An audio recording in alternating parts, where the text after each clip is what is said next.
Crashing out. It's a term tossed around a lot recently, often too loosely. But today I want to talk about someone who didn't just crash out. He became the best depiction of a crash out in manga history. This isn't a story of gaining strength or a courageous character arc. It's a full mental collapse shown in detail. In this video, I'll be breaking down the story of Jiu Ji-Tae, from quiet student to full-blown monster. From the manga Fight Class 3 that is currently ongoing. Without further ado, let's get straight into it. Meet Jiu Ji-Tae. He's a skinny first year at Nam-Il High School. Wears glasses, keeps to himself, not someone you notice in a crowd, but his darkness in his past. 7 years ago, Jiu Ji-Tae watched his father, Jiu Ji-Tae, kidnap his sister, Ji Hyun, right in front of him. His father wasn't just any man. He was a former underground fighting legend and a violent monster of a human being. And Jiu Ji-Tae was left behind scarred physically and emotionally without his sister. Now, fast forward to the present. Jiu Ji-Tae tries to live a normal life. He enrolls into Nam-Il High School as a regular student, but that doesn't last long. When he arrived at the school, he's attacked by Kim Dong-won, someone from the fight class. He is barely able to dodge it with his elite reflexes. So, at Nam-Il High School, there are two different sections. Firstly, the regular class, for students with no combat potential or no desire to fight. This class is pretty much like any other high school. For the second section, the fight class, a brutal combat-focused program with the intent of training students to be fighters, with scheduled trainings and matches. This class is separated into three levels. The first level is Fight Class 1. This contains all the beginner fighters and lower level fighters in the class. Fight Class 2. This contains the middle ground fighters, the intermediate level. For the last level, Fight Class 3. This contains all the elite fighters and pretty much the higher tier ones. Students in the Fight Class 3 are very respected and able to obtain fame and sponsorships. After Jiu Ji-Tae dodges on reflex, he immediately draws everyone's attention, including Mario Dacascos, the most powerful student in the school. Maria finds out that Jiu Ji-Tae is the son of Jiu Ji-Tae and offers to train him to join the fight class. She says it might help him find a sister. Jiu Ji-Tae initially refuses, but something changes in him. He wants closure. He wants to fight for something. He accepts Maria's offer. She trains him for an upcoming match, his initiation into fight class, against the same Kim Dong-woo.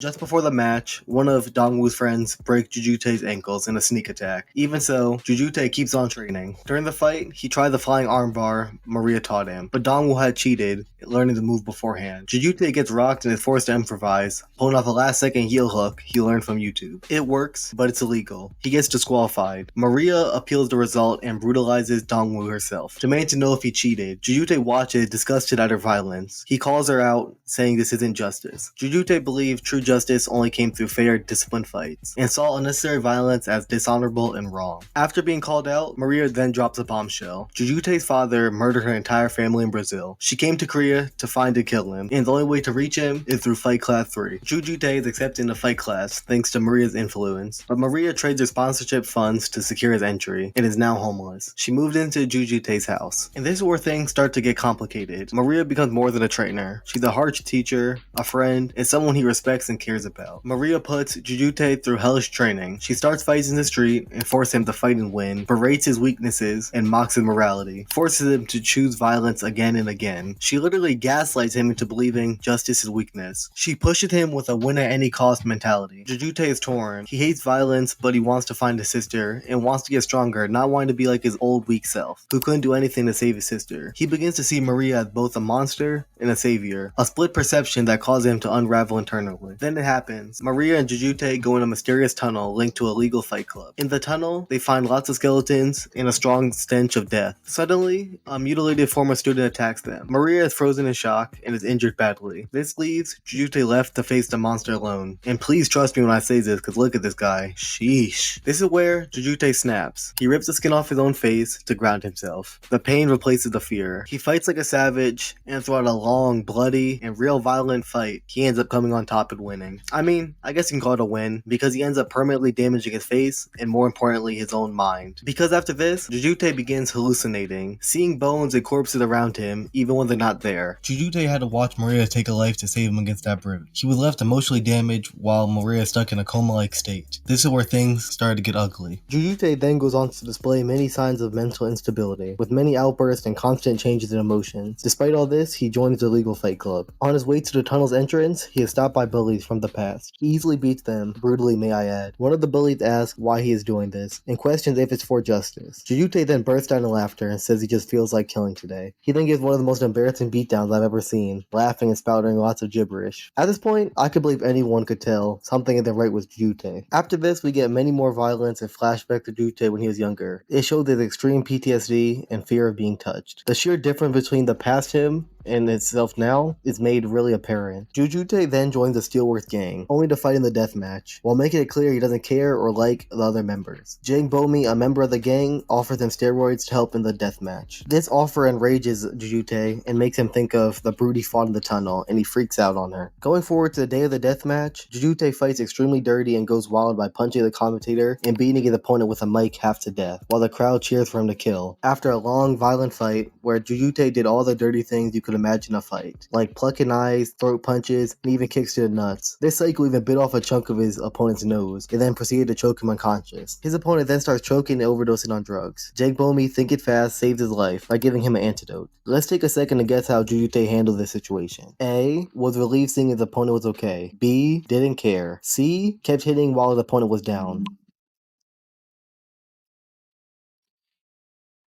Okay, time's up. Let's see. Answer C probably made the most sense, but nothing Jiu Ji-Tae does at this point makes any sense anymore. So let's say he did answer D, which was beating up Jang Bomi. Skipping forward and ignoring the fact he has beat up his own ally. Afterwards, we find Jiu Ji-Tae having a mental breakdown, so he goes to Maria in the hospital to feel better. He then flips out on her unconscious body, yelling how he didn't understand why she saved him, and wishing he would die. Then the day of the final fight arrives. It begins with Jiu Ji-Tae proclaiming his love to his opponent, Sunny Gia, while hitting people in the crowd, wearing ridiculous get-up with his face taped up. For context, Sunny Gia was a Muay Thai fighter who was trained since childhood and was boosted by steroids. One thing is clear in this fight, he's outmatched, and Jiu Ji-Tae knows this. He gets knocked down and he smirks, and then we're able to see his inner thoughts. We see how he wants to give up, and he missed the only reason he puts up missing posters of his sister was to appease his guilt. He believed lying to himself would make it okay, and says he just didn't want to admit he was broken, so he symbolically eats the missing papers and believes he can let it all go and be free. Sadly, we see he's still tied to Maria in her words and actions, as her shadow haunts him, forcing him to relive and feel his dark memories of the past. It is then revealed that he accidentally had his mom killed, the repressed memory he held back all this time. Jiu Ji-Tae unwillingly led the mother of a man his father killed to their house, and the mother took revenge on his mom and killed her. We see how much he blamed himself for this, and how much he begged for forgiveness. He then reaches the epiphany, where he believed that to reach atonement he must kill his father and have his sister forgive him. He then states how it's all Sunny Gia's fault, because she didn't kill him. After this, Jiu Ji-Tae no longer is chained down to anything, and lets loose. To be honest, he's terrifying, brutal, and now much stronger. After a long brutal fight, Jiu Ji-Tae only laughs, even as half his face is ripped off. It finally ends with him dragging Sunny Gia's limp body and stomping on her face while trying to kill her. So, in conclusion, we see that Jiu Ji-Tae is at a point of no return. He had thrown his normal life away for good and had lost all control of himself, and permanently scarred his mind and body. I believe this makes him the biggest crash out of all time, but hey, that's just me. If you guys like this video, please subscribe. We are close to our goal of 1,000 subs, and comment anything I missed or things you want me to cover in the future. And with that, thank you for watching, and take care.